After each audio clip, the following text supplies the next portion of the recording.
ಪ್ರಯಾಣ ಮುಂದುವರಿಯಿತು.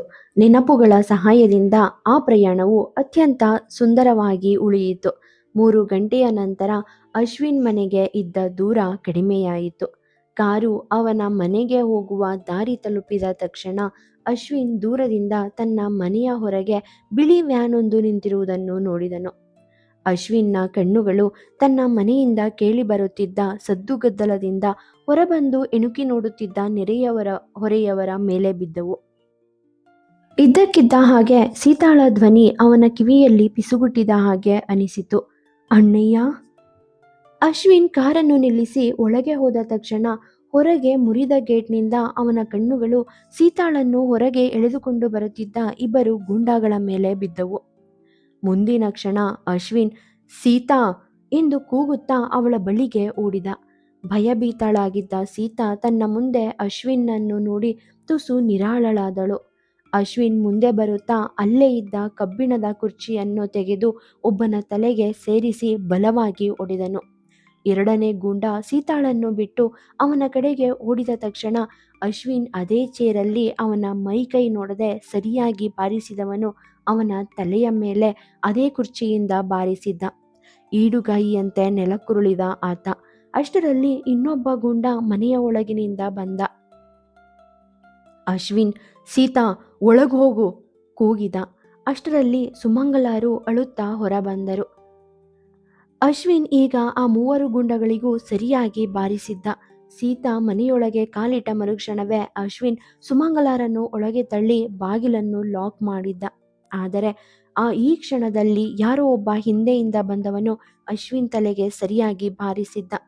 ಏಟು ಜೋರಾಗಿದ್ದ ಕಾರಣ ತಲೆ ತಿರುಗಿದಂತಾಗಿ ತನ್ನನ್ನು ತಾನು ನಿಯಂತ್ರಿಸಿಕೊಳ್ಳಲು ಸಾಧ್ಯವಾಗದೆ ಅಶ್ವಿನ್ ಬಾಗಿಲಲ್ಲೇ ಜೋಲುವಂತೆ ನಿಂತ. ಅಷ್ಟರಲ್ಲಿ ಮತ್ತೊಬ್ಬ ಗೂಂಡ ಅಶ್ವಿನ್ನ ಅಂಗಿಯನ್ನು ಹಿಡಿದು 3 ಮೆಟ್ಟಿಲುಗಳ ಕೆಳಗೆ ಎಳೆದುಕೊಂಡು ಹೋದ. ಮನೆಯ ಒಳಗೆ ಇನ್ನೂ ಕೂಡ ಗಲಾಟೆ ನಡೆಯುತ್ತಲೇ ಇತ್ತು. ಒಳಗೆ ಆನ್ಯ, ಸುಮಂಗಲ ಮತ್ತು ಸೀತಾ ಜೋರಾಗಿ ಅಳುತ್ತಿದ್ದರು. ಅಶ್ವಿನ್ ಒಂದು ಕೈಯಲ್ಲಿ ದೊಣ್ಣೆ ಹಿಡಿದುಕೊಂಡು ತನ್ನ ಶರ್ಟ್ನ ತೋಳುಗಳನ್ನು ಮಡಚುತ್ತಾ ಯಾರೂ ಹೊರಗೆ ಬರೋ ಹಾಗಿಲ್ಲ, ಎಲ್ಲ ಬಾಗಿಲುಗಳನ್ನ ಕ್ಲೋಸ್ ಮಾಡಿ ಎಂದು ಕೂಗಿದ. 4 ದಾಂಡಿಗರು ಮುಂದೆ ಬರುತ್ತಿದ್ದಂತೆ ಅಶ್ವಿನ್ ಅವರನ್ನು ದೊಣ್ಣೆಯಿಂದ ಚೆನ್ನಾಗಿ ಬಡಿಯಲು ಶುರು ಮಾಡಿದ. ಅಷ್ಟರಲ್ಲಿ ಭದ್ರತೆಗಾಗಿ ನಿಯೋಜಿಸಲಾದ ಪೊಲೀಸ್ ಅಲ್ಲಿಗೆ ಬಂದರು. ಮೂರ್ಛೆ ಹೋಗಿರುವ ದಾಂಡಿಗರ ಮೇಲೆ ಅವರ ಕಣ್ಣುಗಳು ಬಿದ್ದವು. ಇದ್ದಕ್ಕಿದ್ದ ಹಾಗೆ ಮನೆಯ ಹೊರಗೆ ಒಂದು ಬೈಕ್ ನಿಂತಿತು. ಇಬ್ಬರು ದಾಂಡಿಗರು ಅದರ ಮೇಲೆ ಕುಳಿತು ಓಡಿ ಹೋದರು. ದೊಣ್ಣೆ ಈಗ ಮುರಿದು ಹೋಗಿತ್ತು. ಮೊದಲೇ ತಲೆಗೆ ಪೆಟ್ಟಾಗಿದ್ದ ಅಶ್ವಿನ್ ಈಗ ಬರಿಗೈಯಲ್ಲಿ ನಿಂತಿದ್ದ. ಅಶ್ವಿನ್ ಶಕ್ತಿಯೆಲ್ಲ ಕುಸಿದು ಹೋಗಿತ್ತು. ಆದರೆ ಮನೆಯೊಳಗೆ ಇದ್ದವರನ್ನು ರಕ್ಷಿಸಬೇಕಿತ್ತು. ಆದ್ದರಿಂದ ಅವನು ಹೊಡೆತ ತಿನ್ನುತ್ತಾ ಮುನ್ನುಗ್ಗಿ ಬರುತ್ತಿದ್ದ ಗೂಂಡಾಗಳನ್ನು ತಡೆಯುತ್ತಿದ್ದ. ಆದರೆ ಇದ್ದಕ್ಕಿದ್ದ ಹಾಗೆ ಅವನ ಕಾಲಿನ ಮೇಲೆ ಬಲವಾಗಿ ದೊಣ್ಣೆ ಬೀಸಿದ್ದನು ಒಬ್ಬ ಗೂಂಡ. ಕುಸಿದಂತೆ ನೆಲಕ್ಕುರುಳಿದ ಅಶ್ವಿನ್. ಅವರೆಲ್ಲ ಅಲ್ಲಿದ್ದವರನ್ನೆಲ್ಲ ಕೊಲ್ಲುವ ಉದ್ದೇಶದಿಂದಲೇ ಬಂದಿದ್ದರು. ಒಬ್ಬ ಗೂಂಡ ಹರಿತವಾದ ಚಾಕೊಂದನ್ನು ಹಿಡಿದು ಅಶ್ವಿನ್ ಕಡೆ ಮುನ್ನುಗ್ಗಿದಾಗ ಸೀತಾ ಜೋರಾಗಿ ಕಿರುಚಿದಳು. ಆದರೆ ಅಷ್ಟರಲ್ಲಿ ಹೊರಗೆ ನಿಂತಿದ್ದ ಆ ಗೂಂಡಗಳ ವ್ಯಾನ್ ಬ್ಲಾಸ್ಟ್ ಆಗಿತ್ತು.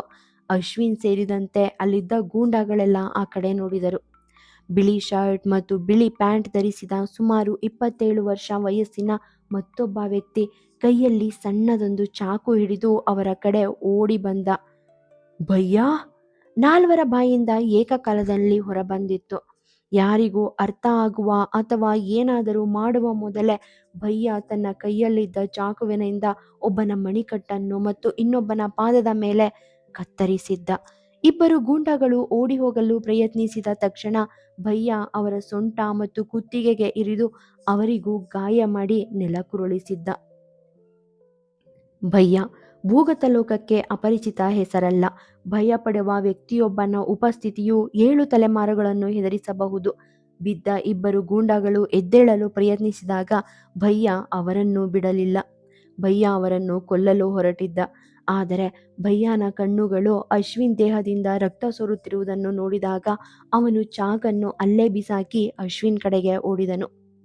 ಅವನನ್ನು ತನ್ನ ಮಡಿಲಲ್ಲಿ ಹಾಕಿಕೊಂಡವನು, ದಾದಾ ದಾದಾ ನಿನ್ಗೇನೂ ಆಗೋದಿಲ್ಲ. ನಾನು ನಿನ್ಗೆ ಹೇಳ್ದೆ, ನೀನು ಮಾಡೋ ಒಳ್ಳೆ ಕೆಲಸ ಒಂದಿನ ನಿನಗೆ ಒಳ್ಳೇದು ಮಾಡುತ್ತೆ ಅಂತ ಅವನನ್ನು ಎಚ್ಚರಿಸುವ ಪ್ರಯತ್ನ ಮಾಡಿದ. 2 ವರ್ಷಗಳ ಹಿಂದೆ ಡಿಸೆಂಬರ್ 31ರ ರಾತ್ರಿ ವಿಶ್ವಾಸ್ ಹೇಳದೆಯೇ ಎಲ್ಲವನ್ನು ಅರ್ಥ ಮಾಡಿಕೊಂಡಾಗ ಎಲ್ಲೋ ಅಶ್ವಿನ್ಗೆ ಶೀತಲಾಳನ್ನು ಎಲ್ಲದಕ್ಕೂ ದೂಷಿಸಬಾರದು ಮತ್ತು ಅವಳನ್ನು ಮಾನಸಿಕವಾಗಿ ಹಿಂಸಿಸಬಾರದು ಎಂದು ಅನಿಸಿತ್ತು. ಮತ್ತು ಅದಕ್ಕಾಗಿಯೇ ಶೀತಲ್ ವಿಶ್ವಾಸ್ನ ಹಿಂದೆ ಹೋದಾಗ ವಿಶ್ವಾಸನ ಕೂಗು ಮತ್ತು ಶೀತಲ್ ಮೇಲಿನ ಅವನ ಬಿಗಿಯಾದ ಹಿಡಿತ ಅವನಿಗೆ ಹಿಂಸೆಯಾಗಿತ್ತು ಮತ್ತು ಇದರಿಂದಾಗಿ ಅವನು ವಿಶ್ವಾಸ್ನ ಮೇಲೆ ಕೈ ಎತ್ತಿದ್ದನು. ತನ್ನ ತಪ್ಪನ್ನು ಒಪ್ಪಿಕೊಂಡ ವಿಶ್ವಾಸ್ ಅಶ್ವಿನ್ನ ಮೇಲೆ ಕೈ ಎತ್ತಿರಲಿಲ್ಲ. ಆದರೆ ಅವನು ಹಾಗೆ ಮಾಡಿದ್ದರೆ ಅಲ್ಲಿ ಇನ್ನೂ ಜಗಳ ಹೆಚ್ಚಾಗುತ್ತಿತ್ತು. ಯಾರಾದರೂ ಅವರನ್ನು ದೂಷಿಸುತ್ತಿದ್ದರೋ ಇಲ್ಲವೋ, ಆದರೆ ಎಲ್ಲರ ಕಣ್ಣುಗಳು ಆ ದಿನ ಶೀತಲ್ ಮೇಲೆಯೇ ಇರುತ್ತಿದ್ದವು. ಎಲ್ಲ ನಂತರ ಎಷ್ಟರ ಮಟ್ಟಿಗೆ ಅವಳು ಇದನ್ನೆಲ್ಲ ಸಹಿಸ್ಕೋತಾ ಇದ್ಲು. ಹೇಗಾದರೂ ಎಲ್ಲ ಸರಿ ಹೋಗಿದೆ. ಅವಳನ್ನು ನೋಡಿದ ಅಶ್ವಿನ್ಗೆ ಅವಳು ಮೌನವಾಗಿರಲು ನಿರ್ಧರಿಸಿದ್ದಾಳೆಂದು ಅರ್ಥವಾಗಿ ಹೋಗಿತ್ತು. ಆದರೆ ಶೀತಲ್ ಹೇಳಿದ್ದ ಮಾತುಗಳು, ಅವಳ ಮಾತುಗಳು ಅವನ ಹೃದಯಕ್ಕೆ ಆಧಾರವಾಗುತ್ತಿರಲಿಲ್ಲ. ತನ್ನ ಮುಂದೆ ತನ್ನ ಸ್ವಂತ ಹೃದಯವು ಚಂಚಲವಾಗಿರುವುದನ್ನು ನೋಡಿ ಅವನು ಹೇಗೆ ತಾನೇ ಶಾಂತವಾಗಿರಲು ಸಾಧ್ಯ? ಅದಕ್ಕಾಗಿಯೇ ಅಶ್ವಿನ್ ತನ್ನ ಮನೆಯಲ್ಲೇ ತನ್ನನ್ನು ತಾನು ಬಂಧಿಸಿಕೊಂಡಿದ್ದ. ಆದರೆ ಮದುವೆಯ ದಿನ ಹತ್ತಿರ ಬರುತ್ತಿದ್ದಂತೆ ಅವನು ಒಳಗೊಳಗೆ ಹೆಚ್ಚು ಭಯಗೊಂಡಿದ್ದ. ಅವನ ಮನಸ್ಸು ಒಡೆದು ಹೋಗಿತ್ತು. ಕಣ್ಣ ಮುಂದೆ ಮತ್ತೊಮ್ಮೆ ಕಾಣಿಸಿದ ಪಾರಿಜಾತ ಬೇರೆಯೊಬ್ಬನ ಮನೆಯ ದೇವರ ಮನೆ ಸೇರಲು ಹೋಗುತ್ತಿತ್ತು. ಅವನು ಹೇಗೆ ತಾನೇ ಸಹಿಸಾನು?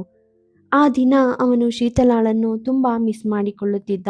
ಅವಳನ್ನು ಭೇಟಿಯಾಗಬೇಕೆಂದು ತುಂಬ ಅನಿಸುತ್ತಿತ್ತು. ಆದರೆ ಪರಿಸ್ಥಿತಿ ಮೊದಲಿನಂತಿಲ್ಲದಿದ್ದಾಗ ಸಂಭಾಷಣೆ ಮೊದಲಿನಂತೆಯೇ ಇರಲು ಹೇಗೆ ಸಾಧ್ಯ? ಹಳೆಯ ನೆನಪುಗಳನ್ನು ನೆನೆದು ಅಶ್ವಿನ್ ಆ ಬಸ್ ಸ್ಟ್ಯಾಂಡ್ ಬಳಿ ಹೋಗಿದ್ದ. ಅವಳನ್ನು ಭೇಟಿಯಾದ ಮೊದಲ ದಿನದಿಂದಲೂ ನೆನೆಯುತ್ತಾ ಅಲ್ಲೇ ನಿಂತಿದ್ದ. ಅದೇ ರಸ್ತೆಯಲ್ಲಿ ಮ್ಯೂಸಿಕ್ ಕೇಳುತ್ತಾ ಸಣ್ಣಗೆ ಹನಿಯುತ್ತಿದ್ದ ಮಳೆಯ ಹನಿಗಳಲ್ಲಿ ಶೀತಲ್ ಪಕ್ಕದಲ್ಲಿ ಕುಳಿತು ಡ್ರೈವ್ ಮಾಡುವುದು ಅವನಿಗೆ ಎಷ್ಟು ಹಿತವಾಗಿತ್ತು.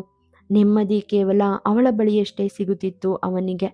ಅಶ್ವಿನ್ ಕಣ್ಣುಗಳನ್ನು ಮುಚ್ಚಿ ನಿಧಾನವಾಗಿ ತನ್ನ ನೋವುಗಳನ್ನು ತುಂಬಿದ ಕಣ್ಣುಗಳಿಂದ ಮುಕ್ತಗೊಳಿಸಿದ್ದ. ಬಹುಶಃ ಕೇಳಲು ಯಾರೂ ಇಲ್ಲದಿರಬಹುದು, ಆದರೆ ಅವನ ಪ್ರೀತಿಯಲ್ಲಿ ಅವನು ಎಷ್ಟು ಯಾತನೆ ಅನುಭವಿಸಿದ್ದನೆಂದು ಅವನ ಹೃದಯಕ್ಕೆ ಮಾತ್ರ ತಿಳಿದಿತ್ತು. ಅವನ ಕಣ್ಣುಗಳು ಅವನ ಹೃದಯದ ಅಂತ್ಯವನ್ನು ನೋಡಿ ದುಃಖಿಸುತ್ತಿದ್ದವು. ಇದ್ದಕ್ಕಿದ್ದ ಹಾಗೆ ಅವನ ಮುಂದೆಯೇ ಸ್ಪೀಡಾಗಿ ಹೋದ ಬೈಕ್ ದೊಡ್ಡ ಶಬ್ದದೊಂದಿಗೆ ಮುಂದೆ ಹಾದು ಹೋಗಿ ಬಸ್ ಸ್ಟಾಪ್ ದಾಟುವಾಗ ರಸ್ತೆಯ ಮೇಲೆ ಜಾರಿತ್ತು. ಕಣ್ಣ ಮುಂದೆ ನಡೆದ ಈ ದೃಶ್ಯ ಅಶ್ವಿನ್ನನ್ನು ನೋವಿನಿಂದ ಹೊರತಂದಿತ್ತು.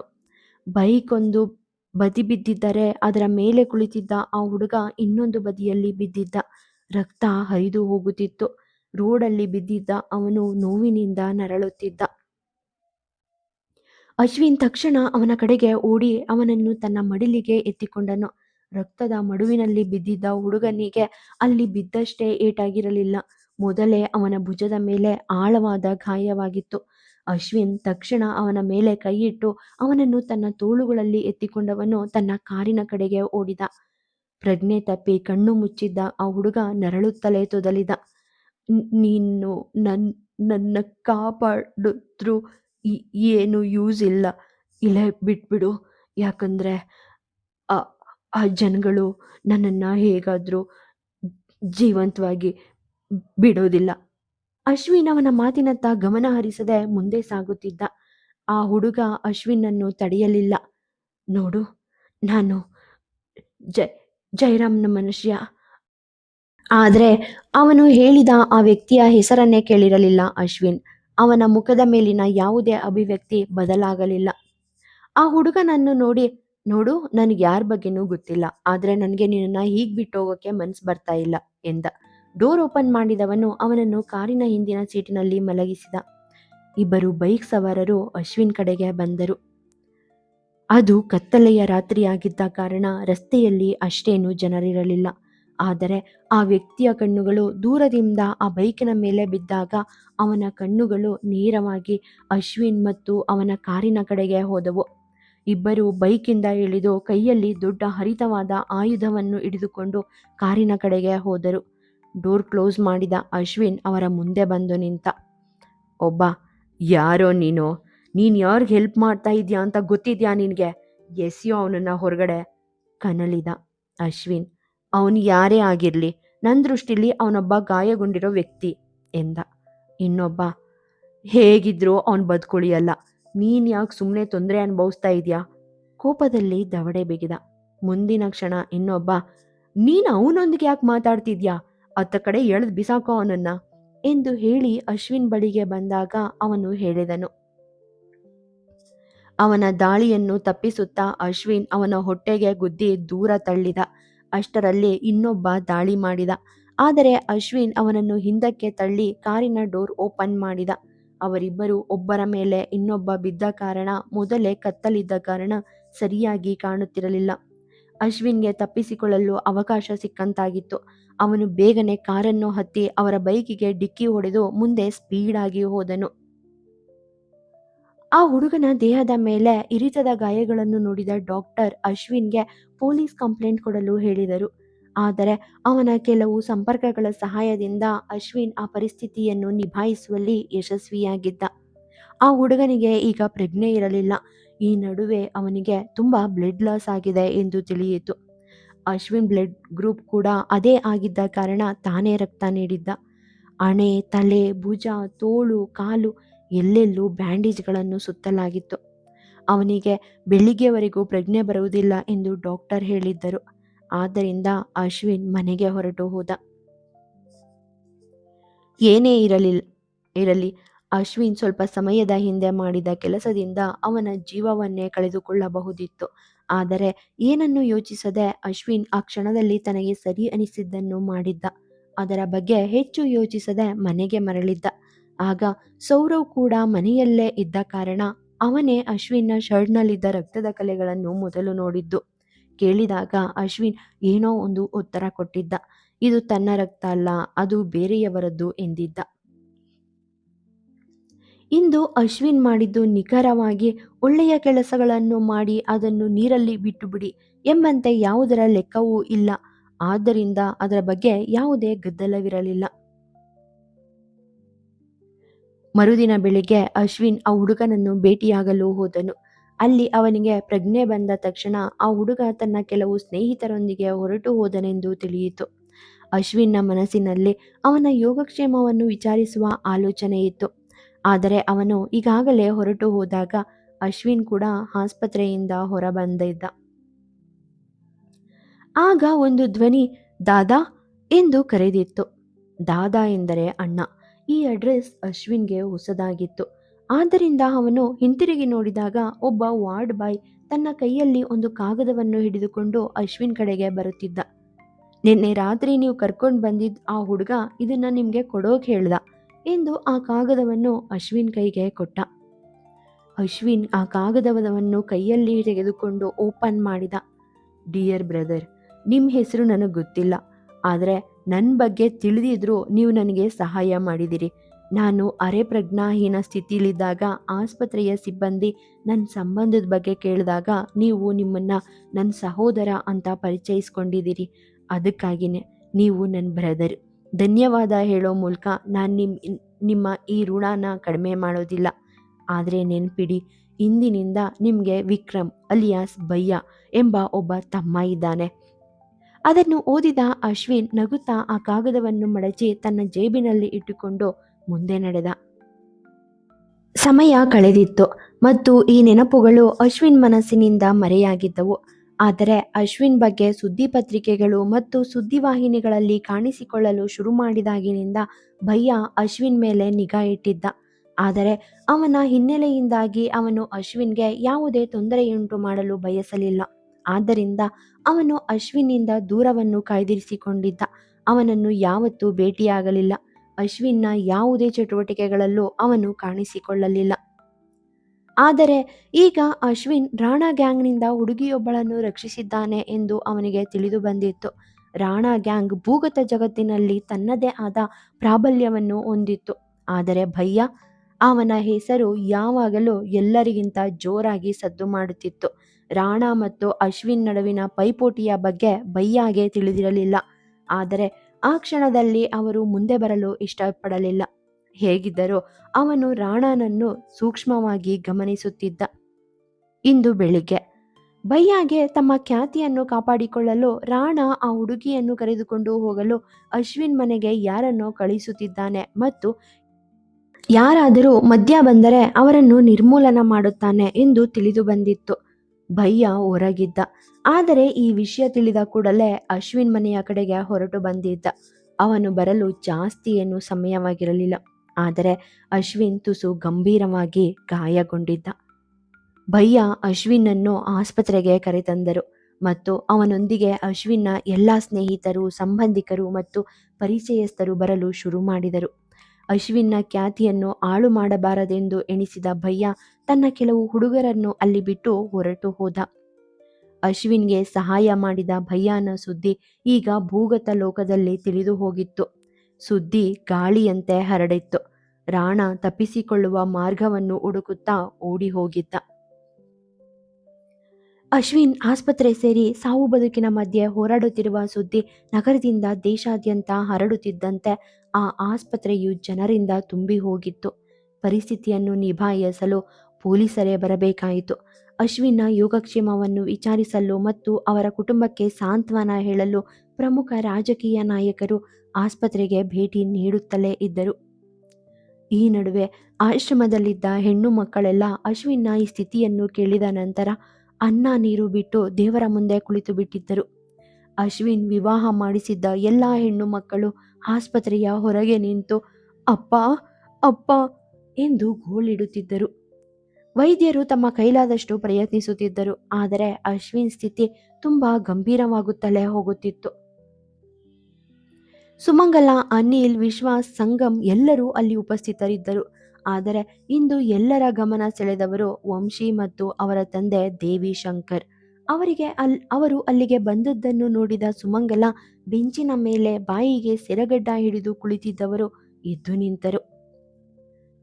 ಆದರೆ ದೇವಿ ಶಂಕರ್ ನಿಧಾನವಾಗಿ ಸೊಸೆಯ ಮುಂದೆ ಬಂದು ನಿಂತವರು ತುಸು ಹಿಂಜರಿಯುತ್ತಲೇ ಅವರ ಮುಖವನ್ನು ನೋಡಿ ಮುಂದಕ್ಕೆ ನಡೆದವರು ಸೌರವ್ ಬಳಿ ನಿಂತು ನಿಧಾನವಾಗಿ, ಆ ಹುಡುಗಿ ಇನ್ನೂ ಇಲ್ಲೇ ಇದ್ದಾಳಾ ಎಂದು ಕೇಳಿದರು.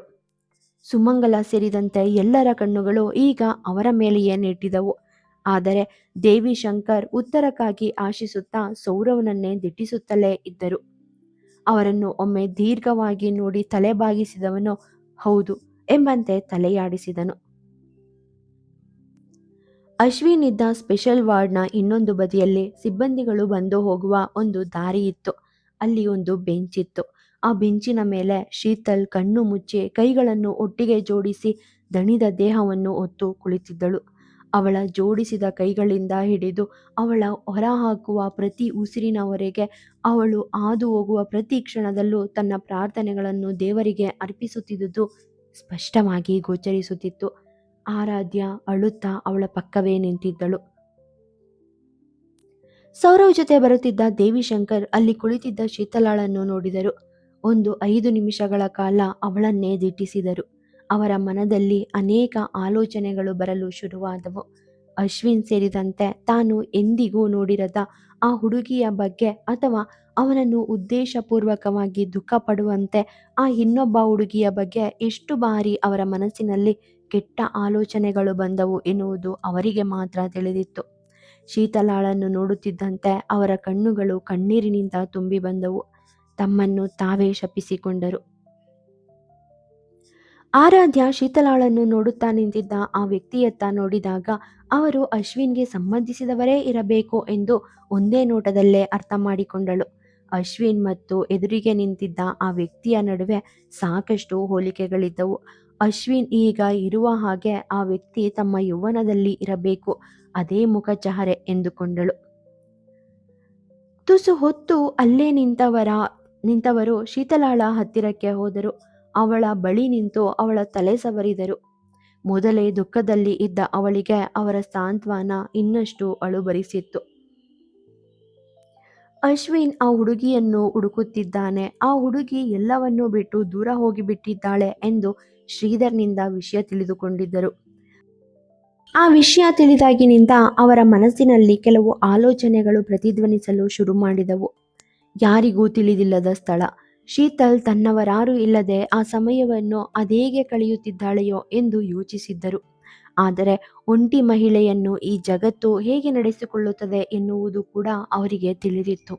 ಆದರೆ ಅಶ್ವಿನ್ನಿಂದ ಅವಳು ಅನುಭವಿಸಿದ ನೋವು ಮತ್ತು ಗಟ್ಟಿಯಾಗಿ ನಿಂತ ಬಗೆ, ಮದುವೆಯ ಜೊತೆಗೆ ಸಮಾಜವನ್ನೇ ಧಿಕ್ಕರಿಸಿ ಒಂಟಿಯಾಗಿ ಬದುಕು ಕಟ್ಟಿಕೊಳ್ಳಲು ಹೊರಟು ನಿಂತ ಅವಳ ಸಾಹಸಗಾಥೆ ಅವಳ ಮೇಲೆ ಕುತೂಹಲವನ್ನು ಹುಟ್ಟಿಸಿತ್ತು. ಅವರಿಗೆ ಮೊಮ್ಮಗನ ಆಯ್ಕೆಯ ಬಗ್ಗೆ ಬಹಳ ವರ್ಷಗಳ ನಂತರ ಹೆಮ್ಮೆ ಮೂಡಿತ್ತು. ಸೋತಳು. ಅವಳ ತಾಳ್ಮೆ ಕಳೆದು ಹೋದಾಗ ಶೀತಲ್ಗೆ ಯಾರೊಂದಿಗೂ ಮಾತನಾಡಲು ಅಥವಾ ಯಾರಿಗೂ ಪ್ರತಿಕ್ರಿಯಿಸಲು ಧೈರ್ಯವಿರಲಿಲ್ಲ.